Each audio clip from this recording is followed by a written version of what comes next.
പ്രതിപക്ഷത്തിന് അങ്ങനെയല്ലേ ആരോപിക്കാൻ പറ്റൂ?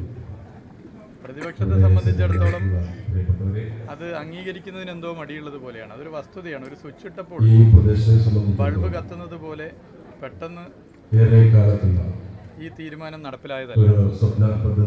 2021 ഗവൺമെന്റ് മെയ് 20 സത്യപ്രതിജ്ഞ ചെയ്തു. ആ സത്യപ്രതിജ്ഞയ്ക്ക് തന്നെ ഒരു പ്രത്യേകതയുണ്ട്.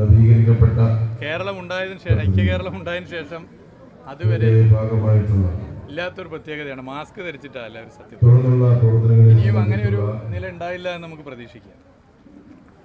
ആ സത്യപ്രതിജ്ഞയ്ക്ക് ശേഷം ചേർന്ന മന്ത്രിസഭാ യോഗം, ആ മന്ത്രിസഭാ യോഗത്തിലാണ് കേരളത്തിന്റെ ബഹുമാനപ്പെട്ട മുഖ്യമന്ത്രി ശ്രീ പിണറായി അതിദാരിദ്ര്യമുക്ത സംസ്ഥാനമായി കേരളത്തെ മാറ്റണം എന്ന പ്രഖ്യാപനം നടത്തിയത്. അതിന്റെ ഭാഗമായുള്ള പഠനങ്ങൾ, അതിന്റെ ഭാഗമായിട്ടുള്ള പൈലറ്റ് തദ്ദേശ സ്വയംഭരണ സ്ഥാപനങ്ങൾ എന്നിവ നിശ്ചയിച്ചു. പഠനങ്ങളിൽ ഓരോ സ്ഥലത്തും മൊത്തത്തിൽ ഉള്ള എണ്ണം എടുത്തു. ആ എണ്ണമാണ് നേരത്തെ പറഞ്ഞ 64,006. അതിൽ വേർതിരിച്ചു ആർക്ക് എന്തൊക്കെയാണ് ആവശ്യം, അതിദാരിദ്ര്യം ഇല്ലാതിരിക്കാൻ ഓരോ വ്യക്തിക്കും ഓരോ കുടുംബത്തിനും വേണ്ടത് എന്തൊക്കെയാണ്. വീട് വേണ്ടവർക്ക് വീട്, ഭക്ഷണം വേണ്ടവർക്ക് തൊഴിൽ വേണ്ടവർക്ക് തൊഴിൽ, അങ്ങനെ വേർതിരിച്ചു. അതിന്റെ ഭാഗമായി എല്ലാ വകുപ്പുകളെയും യോജിപ്പിച്ചുകൊണ്ട് മുഖ്യമന്ത്രി തന്നെ നിരവധി യോഗങ്ങൾ നടത്തി. തദ്ദേശ സ്വയംഭരണ വകുപ്പ് നിരവധി ഇടപെടലുകൾ നടത്തി. ഇത് വന്ന ഘട്ടത്തിൽ ശ്രീ എം പി ഗോവിന്ദമാസായിരുന്നു തദ്ദേശ സ്വയംഭരണ വകുപ്പ് മന്ത്രി. അദ്ദേഹത്തിന്റെ നേതൃത്വത്തിലും പിന്നീട് ശ്രീ എം പി രാജേഷ് തദ്ദേശ സ്വയംഭരണ വകുപ്പ് മന്ത്രിയായി അദ്ദേഹത്തിന്റെ നേതൃത്വത്തിലും എല്ലാ തദ്ദേശ സ്വയംഭരണ സ്ഥാപനങ്ങളെയും കൂട്ടിയോജിപ്പിച്ചു.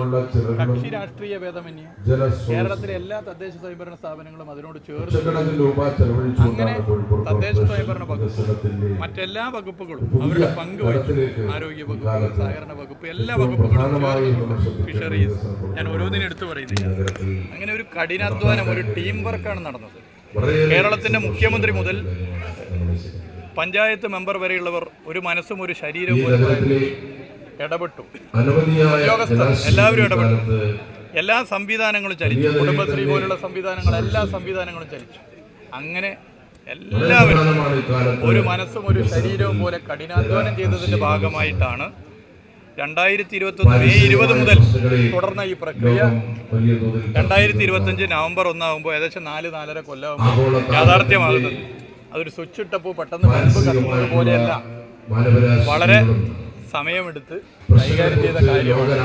പണ്ടാണെങ്കിൽ നമുക്ക് പറയായിരുന്നു സ്വിച്ച് ഇട്ടപ്പോൾ ബൾബ് കത്തുന്നത് പോലെയാണ്, കാരണം പവർ കട്ട് ഉണ്ടായിരുന്നു.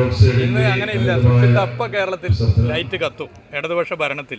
അതുകൊണ്ട് ധൈര്യത്തിൽ പറയാൻ പറ്റും, ഇടതുപക്ഷ ഭരണത്തിൽ സ്വിച്ച് ഇട്ടപ്പോൾ ബൾബ് കത്തുന്നത് പോലെ പെട്ടെന്ന് വന്നതല്ല.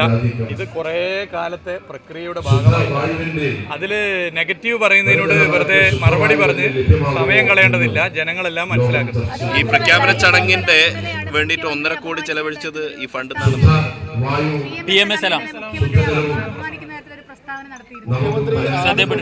ശ്രദ്ധപ്പെട്ടിരുന്നോ?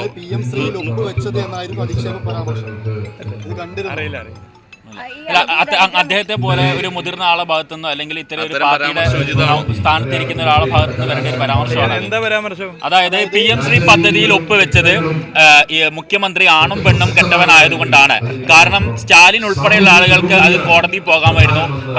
അതിനെക്കുറിച്ച് മുസ്ലിം ലീഗിന്റെ സംസ്ഥാന അധ്യക്ഷനും ബഹുമാനപ്പെട്ട PK കുഞ്ഞാലിക്കുട്ടി സാഹിബൊക്കെ നിലപാട് വ്യക്തമാക്കട്ടെ. അതിനെക്കുറിച്ച് അവരുടെ അഭിപ്രായം അത് തന്നെയാണോ? ഈ ഭാഷ തന്നെയാണോ അവരുടെയും ഭാഷ എന്നുള്ളത് ബഹുമാനപ്പെട്ട മുസ്ലിം ലീഗിന്റെ സംസ്ഥാന അധ്യക്ഷനും ശ്രീ PK കുഞ്ഞാലിക്കുട്ടി സാഹിബും പറയട്ടെ. മുഖ്യമന്ത്രിയെ ഇപ്പോൾ നിങ്ങൾ പറഞ്ഞതുപോലെ ഉപയോഗിച്ച ഭാഷ, ആ ഭാഷയാണ് പാണക്കാട്ട് തങ്ങൾക്കും ശ്രീ PK കുഞ്ഞാലിക്കുട്ടിക്കും മുഖ്യമന്ത്രിയെ കുറിച്ച് പറയാനുള്ളത് എന്നുള്ളത് അവർ വ്യക്തമാക്കട്ടെ. ഞാനിപ്പോൾ അതിനെന്ത് പറയാം? എനിക്കറിയില്ല. അതിദാരിദ്ര്യമുക്ത